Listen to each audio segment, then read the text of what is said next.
దేవునికి మహిమ కలుగునుగాక. ప్రభుతో ప్రతిదినం తుది శ్వాస వరకు అనే ఈ ఆధ్యాత్మిక కార్యక్రమాన్ని వీక్షిస్తున్న దేవుని పిల్లలైన మీకందరికీ నెమలి షాలేము సంఘపక్షంగా శుభాలు వందనాలు తెలియపరుస్తున్నాం. ప్రియ దేవుని బిడలారా, ఈ ఉదయకాల సవిలో చక్కని మాట మీతో పంచుకోవడానికి దేవుని పేరట ఆశిస్తున్నాను. ఏంటి అంటే, దేవుని వాక్యం ఇలాగ ప్రతి దినము కూడా ఉదయకాలము ధ్యానము చేయడం భాగ్యం అని తెలియచేస్తున్నాను. దేవుని వాక్యాన్ని వినటం గొప్ప భాగ్యమని దేవుని పేరట జ్ఞాపకం చేస్తున్నాను. దేవుని బిడ్డలారా, ఎందుకో తెలుసా? పరిశుద్ధ గ్రంథమైనటువంటి బైబిల్లోంచి రాజుల మొదటి గ్రంథం 10వ అధ్యాయం 7వ వచనంలో రాయబడిన చక్కని మాట, 8వ వచనంలో రాసిన చక్కని మాట ఏమంటాడు తెలుసా?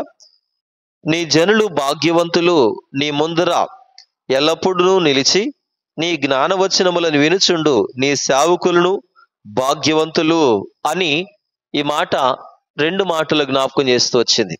అయితే నేను అన్నాను, ఎవరు భాగ్యవంతులు, ఎక్కడ భాగ్యవంతులు అని మనం ప్రశ్నించుకుంటే, మరలా చెప్పిన, ఎవరు భాగ్యవంతులు, ఎక్కడ భాగ్యవంతులు అంటే, ఎవరు భాగ్యవంతులు అంటే దేవుని మాటలు వినేవారు, చదివేవారు భాగ్యవంతులు. ఎక్కడ భాగ్యవంతులు? దేవుని సన్నిధిలో వాక్యాన్ని చదివేవారు, వినేవారు భాగ్యవంతులు. ఈ సందర్భం మనకి అనేక మందికి సుపరిచితమైన మాట.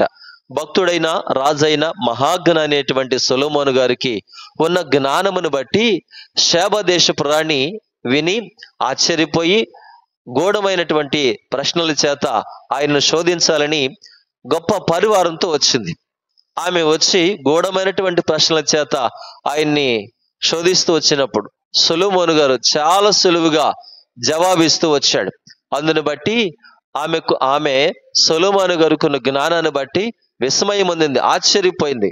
అయితే ఆమె అంటున్నటువంటి చక్కని మాట ఏంటో తెలుసా? అసలు ఆమె ఒక మాట, అయ్యా, నేను మా దేశంలో ఉన్నప్పుడు నిన్ను గూర్చి వినది చాలా తక్కువ, అసలు సగమైనా నేను తెలుసుకోలేదు, ఎక్కడికొచ్చి కళ్ళారా చూస్తే చాలా ఆశ్చర్యం అని చెప్పి ఆమె అంటున్న మాట ఏంటో తెలుసా? ఇదిగో నీ జనులు భాగ్యవంతులు అంటే ఆయన రాజ్యములో ఉన్నటువంటి ప్రజలందరూ, జనులందరూ కూడా గొప్ప భాగ్యవంతులు అని సొలొమోను రాజ్యంలో ఉన్నటువంటి వారిని గురించి షేబ దేశపు రాణి మాట్లాడింది. 2వ మాట ఏముంది?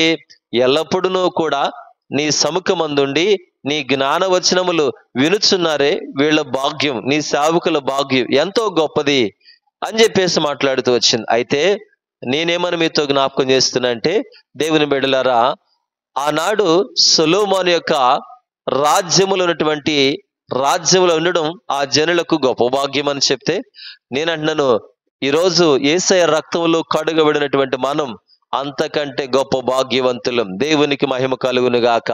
అలాగే సొలొమోను గారికి జ్ఞానం ఎవరిచ్చారు?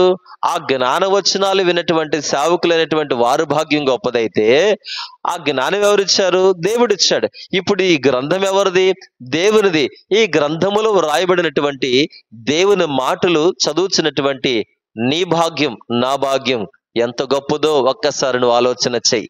దేవుని వాక్యం వింటున్న వారులారా, ప్రతి దినం ఉదయకాలం దేవుని వాక్యాన్ని చదువు, ధ్యానం చెయ్యి, ఆయన మాట విను, నీకు గొప్ప భాగ్యం అని జ్ఞాపకం చేస్తున్నాను. దేవుని బిడ్డలారా, మనం ఏదో లోక సంబంధమైనటువంటి వెండి బంగారాలు, ధనధాన్యాలు, డబ్బు ఎన్నో ఉంటే భాగ్యవంతులు, భాగ్యం అని చెప్పేసి అనుకున్నారేమో, కానీ వాటన్నిటికంటే మించినది గొప్ప భాగ్యం ఏంటో తెలుసా? మన దేవుని మాట వినటం గొప్ప భాగ్యం, చదవడం గొప్ప భాగ్యం. అందుకే కదా భక్తుడైన దావీదు గారు చిరకాలం యెహోవా మందిరంలో నివాసం చేస్తానన్నాడు. ఇదిగో మొదటి కీర్తనలు ఏమంటాడు? యెహోవా ధర్మశాస్త్రమందు ఆనందించుచు దానిని ధ్యానించువాడు ధన్యుడు అన్నాడు. గనుక ఖచ్చితంగా మనం దేవుని వాక్యాన్ని ధ్యానం చేసి గొప్ప ధన్యతను మనము పొందుకుందుముగాక. ఆశ్చర్యకరుడైన తండ్రి, మీకు వందనాలు. ఉదయకాలం మాకిచ్చిన మీ మాటలు అయ్యా మేము వినడం భాగ్యం, ధ్యానం చేయడం, చదవడం గొప్ప భాగ్యము నాయన. అలాగే ఈరోజు మా ప్రభువా నాయన, నీ మాటలు ఎందరు వింటున్నారు వారందరినీ దీవిస్తురండి. అలాగే మరి విశేషముగా పుట్టినరోజు, పెళ్లి రోజు జరుపుకుంటున్నటువంటి వారిని కూడా దీవించండి, మీరు ఆశీర్వదించండి. అయ్యా మా తండ్రి, చదువుకున్న బిడ్డలను మీరు ఆశీర్వదించండి, చదువులు ఫలింప చేయండి. పనిబాటలు చేస్తున్న ప్రతి వారిని కూడా దీవించండి. రెక్కల కష్టార్జితాలను మీరు ఆశీర్వదించండి. వ్యాపారాలు చేస్తున్న, ఉద్యోగాలు చేస్తున్న ప్రతి బిడ్డను కూడా దీవిస్తున్నామని యేసయ్య పరిశుద్ధమైన నామములో ప్రార్థిస్తున్నాం పరమ తండ్రి. ఆమేన్. అందరికి కూడా వందనాలు.